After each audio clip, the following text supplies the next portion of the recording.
Would you believe it? The camera turned off again. Okay, I'm going to keep the camera awake.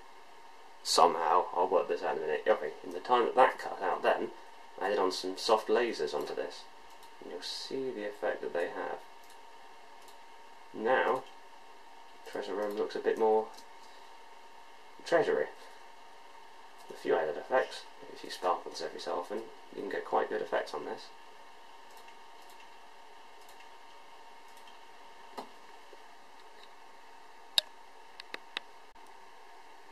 Moving on to something else I made a little bit earlier. Now I'm going to be turning the camera off and on again continuously so I don't drain the battery. This is how you can do a dense forest inside a dark ride. There's 2 layers here. Take a whole blend of what is Old Spice's trees, the Cook's vines, and the in-game trees, and then what I've done is just pushed them all together really densely. Then we get a bit of light going.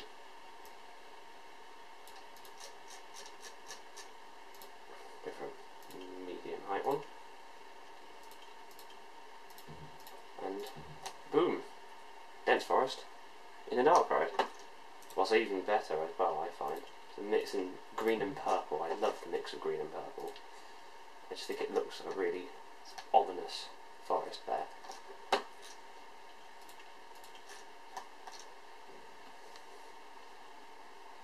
Now, at this very moment, I'm not entirely sure what to say about trying to do scary, spooky dark rides, because there's so many specific variations you can do of that it's just difficult to know. However, the best thing I can suggest at this very moment in time is to try and use a blend of Disfan 1's Haunted Mansion scenery and blend that with a bit of Shyguys Main Street sets. I find these get the best arrangement, and you can mix those all together. But one scene I will show you is how to do what I would refer to as a sort of a ghost encounter. Could be using something, I don't even know if it's actually released, but it was made for the Phantom Manor. It's my little static 2D figures. And what you can do with these, create a little interesting effect. So we have a spooky garden. A bit of a haunted tree next to him. Dot around a few rocks. Shyguys Rocks here.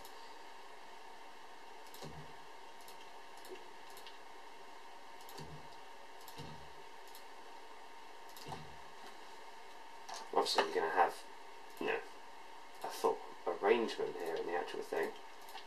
And behind him, put a, you guessed it, a laser! I know, surprising isn't it?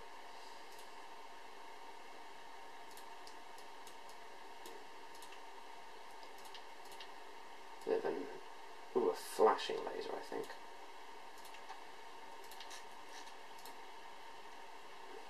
Same one I've been using for all the others. Angle it so that it goes to just a... Ooh, I forgot it's invisible from the other side. And then add on a few more beams. With a few more beams added, you should be able to then get this effect, which at night looks fairly good, I think.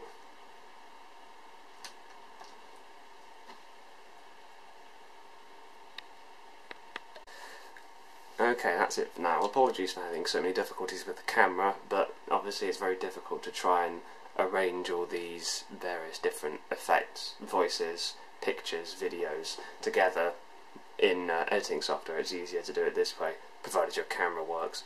Hopefully this will be helpful for at least a few people. If not, please drop a comment and I will try to address some other scenery ideas in a similar way next time. Thank you. Bye. Just a few final thoughts on dark ride scenery. Really, there's nothing I can say here that can change how someone will do their scenery, and that's not really the intention. It's more to just give people a few suggestions of what to do.